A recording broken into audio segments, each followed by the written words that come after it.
Bom, gente, vamos seguir o nosso 3 em 1 com mais informações. É claro, diretamente de Brasília, o presidente da Câmara dos Deputados, Hugo Motta, enviou a proposta do fim da escala 6x1 para a Comissão de Constituição e Justiça da Casa. Assim, a pauta começa oficialmente a tramitar na Câmara. O André Anelli está ao vivo conosco, vai trazer mais detalhes e, é claro, os próximos passos. Anelli, Motta juntou duas propostas numa só, inclusive duas propostas da base do governo. Traz mais detalhes para a gente. Uma boa tarde, seja bem-vindo.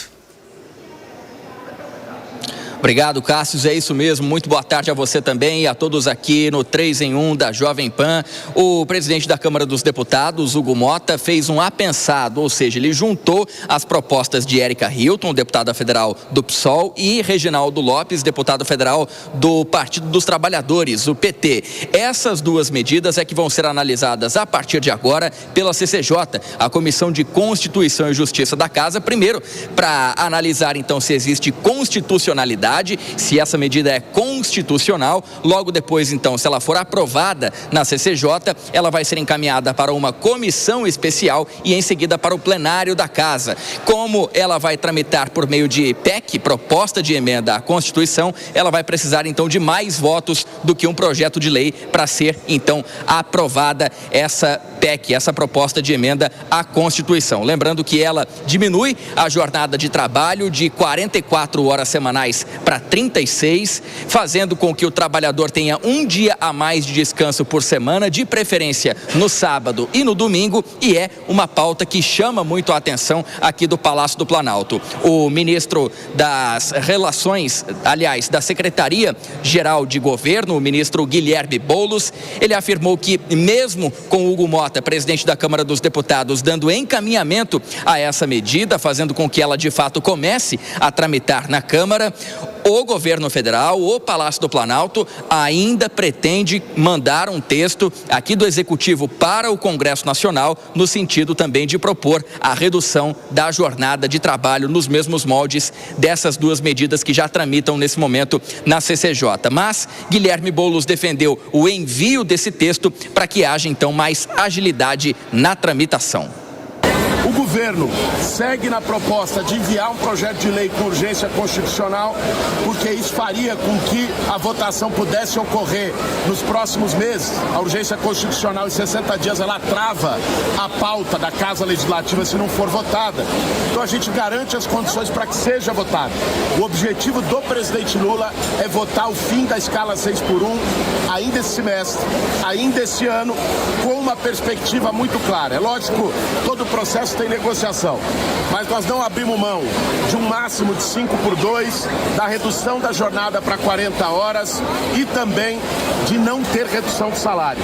Essa é a perspectiva que o governo quer levar, tanto para o presidente Hugo Motta como para os parlamentares, e queremos fazer um trabalho conjunto, parceiro, um trabalho conjunto do Executivo com o Legislativo. Por isso a proposta dessa reunião na quinta-feira. Lembrando que o governo federal tem essa medida como uma das prioridades para esse ano de 2026, um ano eleitoral, e além dessa medida, ainda a proposta de emenda à Constituição da Segurança Pública, que prevê diretrizes nacionais a serem seguidas por estados e também por municípios. Então, juntamente com essa PEC, a proposta de redução da jornada de trabalho, nesse momento, formam então as duas maiores prioridades do governo federal para um ano eleitoral, que vai ter como temas sensíveis tanto a questão do trabalho, representada por essa medida de redução da jornada, e o combate à criminalidade, representada pela PEC da Segurança Pública. Cássius.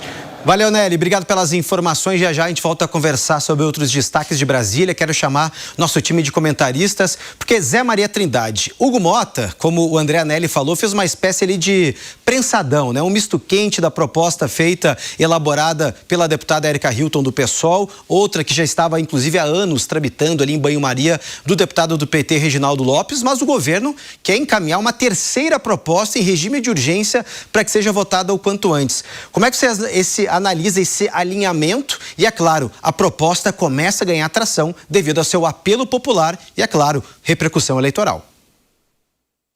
Ano eleitoral é assim, sempre aparece um projeto bondoso demais aqui, outro ali, e a chantagem política, né?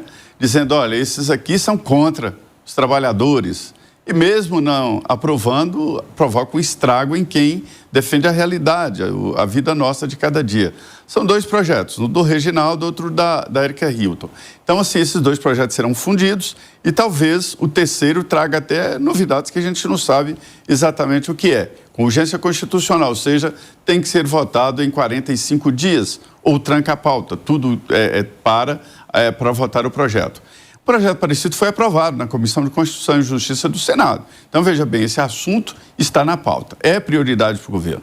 Me disse um líder governista de que tem 2 prioridades ali.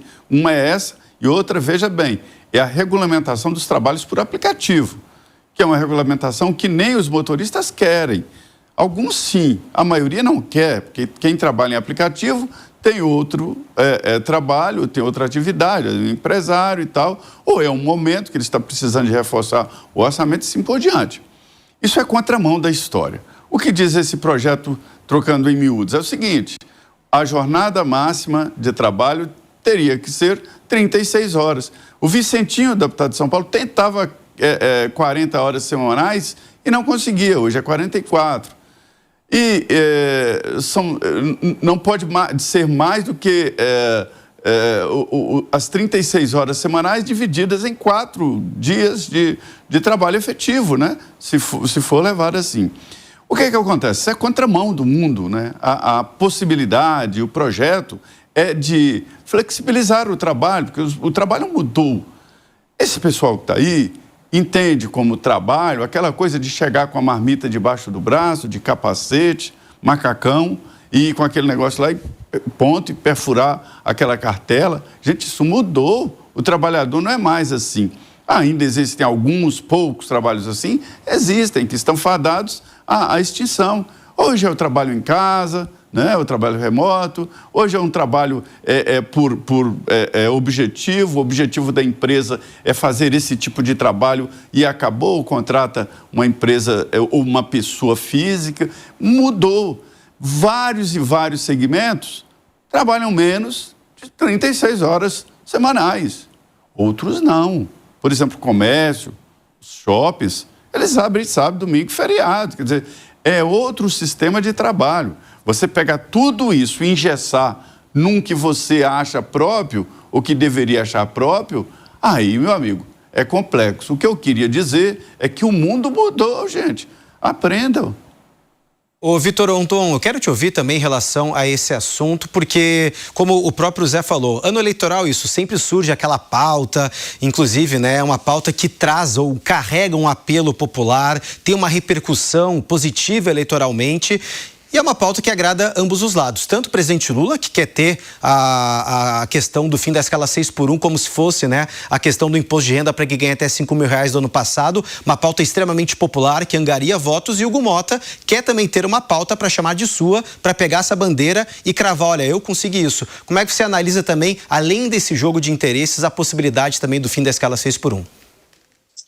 Definitivamente um momento interessante para o bloco governista, né? E pelo que a gente tem visto nas últimas semanas também, o Legislativo não está muito disposto a fazer essa resistência. Era, de certa forma, a expectativa da oposição que projetos como, por exemplo, o auxílio gás, né, fossem travados, ou fossem, pelo menos, de alguma forma, emperrados ali, né, pelas engrenagens do Congresso, isso eventualmente acontecesse. Não aconteceu, e eu não imagino que vá haver qualquer resistência no médio prazo, né, num cenário até novembro.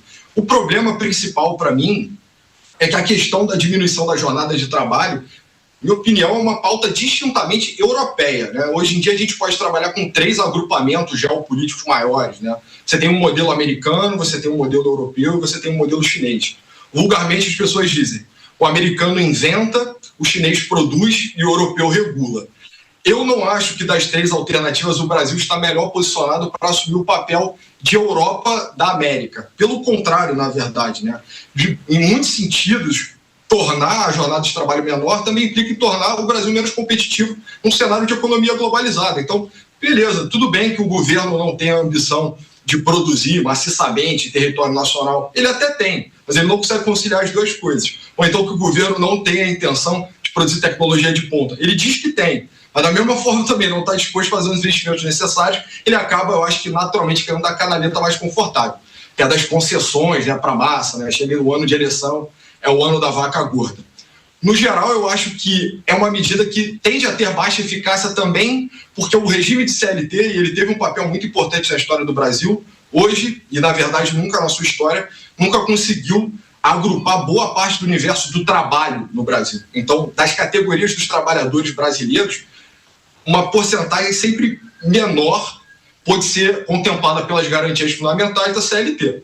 Isso é realidade, isso se coloca especialmente num gradiente norte-sul do Brasil, né? Então, ok, tudo bem, você está num grande centro urbano sudestino, o seu acesso ao CLT, ele de alguma medida ele até vai, né? O percentual deve chegar ali acima dos 50%, 60%, 70%.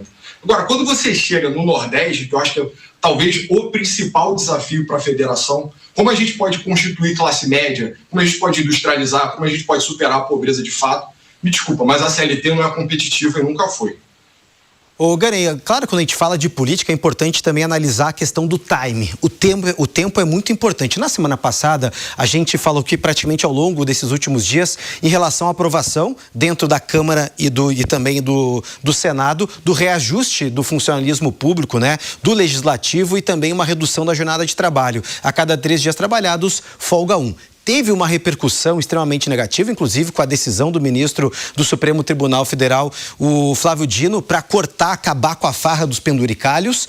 E, querendo ou não, hoje, segunda-feira, veio essa resposta por parte de Hugo Motta, encaminhando, né, a PEC para a CCJ, iniciando o processo de tramitação para depois do Carnaval. Ela, caso seja votada e aprovada, vai para uma comissão especial para debater o assunto com outras entidades da sociedade civil.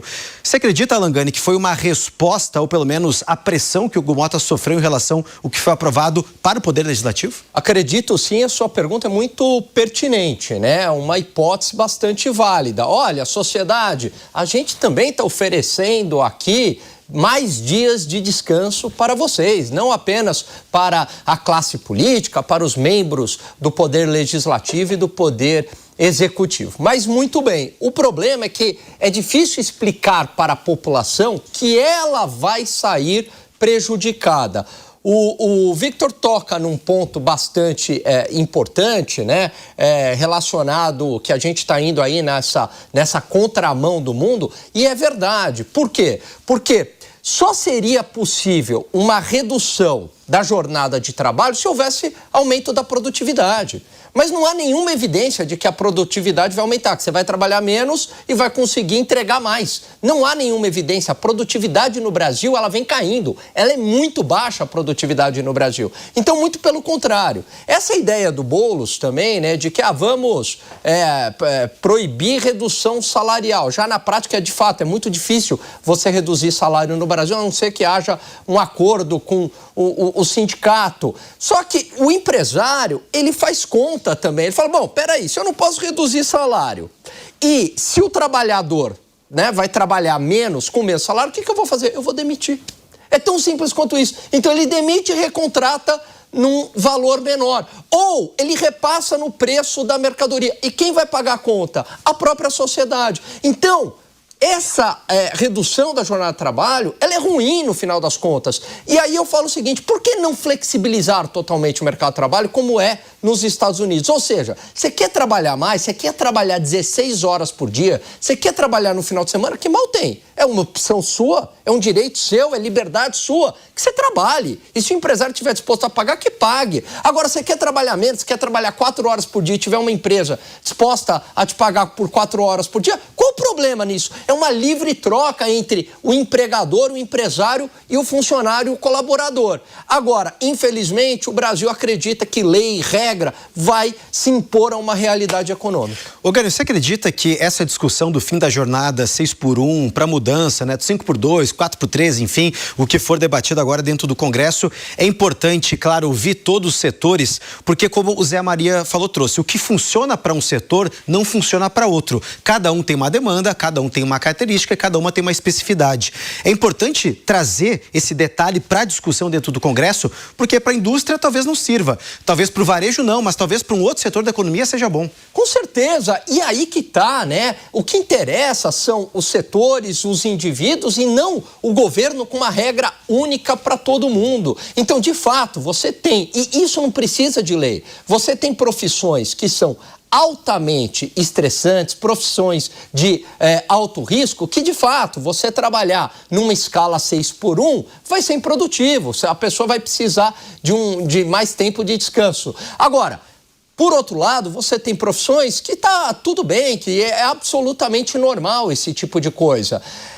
Então, assim, é necessário você ter um olhar mais detalhado e uma discussão ampla com a sociedade. Agora, de novo, uma regra colocada de cima para baixo, valendo para todo mundo, como se a realidade não fosse mudar, que é um erro muito clássico da classe política. Ignoram os efeitos de segunda ordem, as consequências. Então, essa ideia que o Boulos deu, por exemplo, é um exemplo típico, né? Que fala, olha, tem uma redução da jornada de trabalho e o salário não pode diminuir. Na cabeça do político, a realidade vai ficar como tal, né? Vai ficar ok. Nossa, que bom, o trabalhador vai trabalhar menos, vai ganhar a mesma coisa, tá tudo certo. Não, vai ter uma reação por parte da empresa.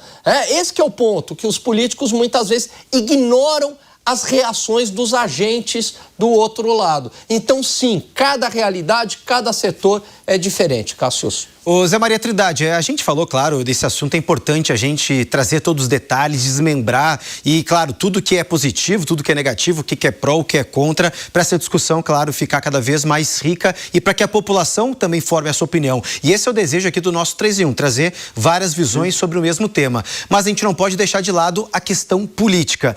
E aí, eu quero retomar sobre a figura, a persona de Hugo Motta, porque estamos no ano eleitoral, ele precisa se reeleger como deputado federal e vai buscar no final do ano ainda uma reeleição à presidência da Câmara. E sem uma grande proposta, sem um grande projeto, sem uma grande bandeira, sem ter ali o DNA dele, a digital de Hugo Motta, fica muito difícil esse caminho que ele tanto deseja, Zé Maria.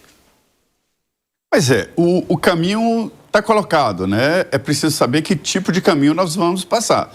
Se é um caminho sem pavimentação ou se é pavimentado. A função do governo, dos governos, é exatamente regulamentar e fiscalizar, regras mínimas. Essa história de legislação trabalhista apareceu lá na Revolução Industrial, lá na França, quando tinham jornadas extenuantes de trabalho, né, que foi a Revolução Industrial, quando as máquinas entraram na vida da humanidade e diziam que até morriam de trabalhar e tal. Aí falaram, não, peraí, nós temos que regulamentar. Foi a realidade daquele momento, né? E aí nasceu vamos dizer, esse aparato legal, né, na França e que aqui no Brasil veio com a CLT, lá em Getúlio Vargas. Então a CLT, a consolidação das leis trabalhistas, tem que ser modernizada, não pode retroagir. Por que tem que ser organizada? Naquela época não existia internet, não existia trabalhador em escritório, né? Enfim, tudo mudou. Agora eles estão querendo retroagir e isso que é complicado. O Gunning explicou muito bem.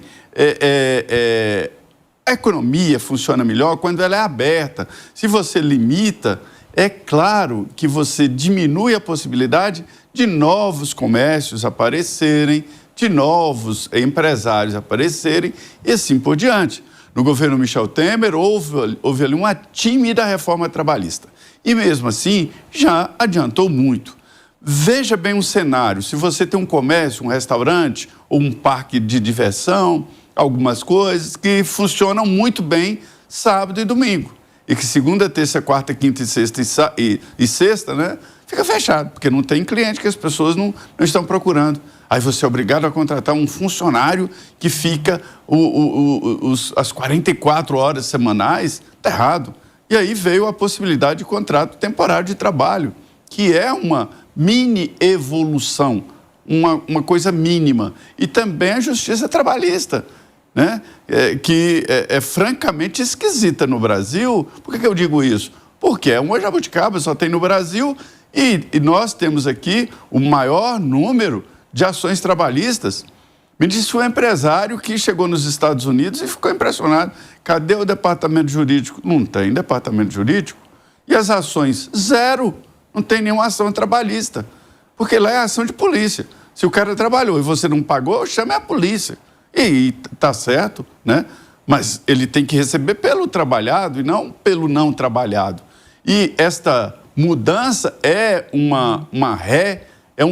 recuo na legislação trabalhista, porque não existe nenhum empregador que emprega sem considerar o gasto ali com o funcionário, a não ser o serviço público. Aí sim, serviço público pode trabalhar 1 hora por mês e pronto, aproveita enquanto brasa tesoureira, a gente acerta no final, né?